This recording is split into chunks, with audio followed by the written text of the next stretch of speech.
আল আকসা মসজিদে হওয়া বিবাদের জন্য ইসরায়েল, ফিলিস্তিন এবং হামাসের জঙ্গিদের মধ্যে জোরদার ঝামেলা হচ্ছে। পুরো বিষয়টা দেখলে ভুলটা বিদ্রোহ করা ফিলিস্তিনিদের বলেই মনে হচ্ছে, কারণ তারা যদি ইসরায়েলি পুলিশদের মসজিদে আসতে বাধা না দিত, তাদের ওপর পাথর বা গুলি না ছুড়ত, তাদেরকে তাদের কাজ করতে দিত, তাহলে হয়তো ইসরায়েলি পুলিশরা আল আকসা মসজিদে ফিলিস্তিনিদের সঙ্গে মিলে রমজান পালন করত। কিন্তু যাদের জঙ্গিবাদী পছন্দ, বিদ্রোহ করায় যাদের রক্তে রয়েছে, তারা কিভাবে শান্তভাবে বসে থাকতে পারে? এই সম্বন্ধে ইসরায়েলি পিএম বেঞ্জামিন নেতানিয়াহু আগে একটা বয়ান জারি করে বলেছিল, ইসরায়েল কারোর সঙ্গেই শত্রুতা চায় না, আমরাও শান্তিতে থাকতে চাই। কিন্তু কিছু মানুষ রয়েছে যারা জেনে বুঝে আমাদের ভূমিতে এসে উৎপাত করে আর ইসরায়েলি ইহুদিদের টার্গেট করার চেষ্টা করে। এর জন্য বাধ্য হয়ে আমাদের সেই সমস্ত মানুষদের বিরুদ্ধে কড়া অ্যাকশন নিতে হয়। যদি বন্ধুরা আল আকসা মসজিদেরই কথা বলি, তো বুধবার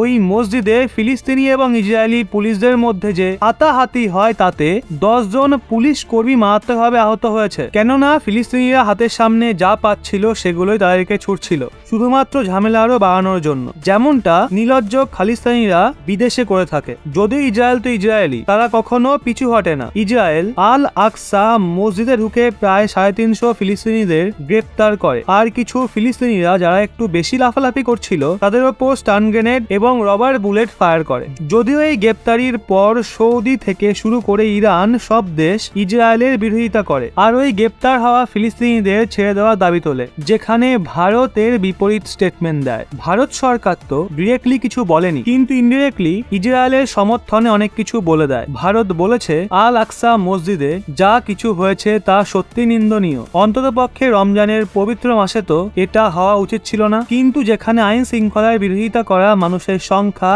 বেশি থাকে, তাদের কি আর রমজানের মাহাত্ম্য মাথায় থাকে? কিছু লোক যদি পাথর না ছুঁড়ে পুলিশকে সহযোগিতা করত, তাহলে তাদের রবার বুলেট খেতে হতো না। উচ্চ ধার্মিক স্থানে ঝামেলা করা একেবারেই বেআইনি, আর এমনটা করা মানুষদের অবশ্যই কড়াভাবে শাসন করা উচিত। ভারতের বিদেশ বিভাগের তরফ থেকে বলা হয়েছে, জেরুজালেম ইসরায়েল এবং ফিলিস্তিনিদের নিজস্ব মামলা, আমরা একেবারেই এতে হস্তক্ষেপ করব না। কিন্তু আপনাদের ওই বিষয়টা বুঝতে হবে, যেই সমস্যার সমাধান টেবিলে বসে হতে পারে, সেই সমস্যা কারোর ওপর রকেট নিক্ষেপ করে কখনোই সমাধান করা যায় না। এখানে ভারতের ইশারা সরাসরি ফিলিস্তিনিদের নিয়ে রয়েছে, তারা অকারণে ইসরায়েলের ওপর রকেট নিক্ষেপ করা বন্ধ করুক। ফিলিস্তিন এবং খালিস্তানি যারা ধর্মের নামে এখানে ওখানে দাঙ্গা মারামারি করে থাকে, তাদের কিভাবে ট্রিটমেন্ট করা উচিত নিচে কমেন্টে অবশ্যই জানান।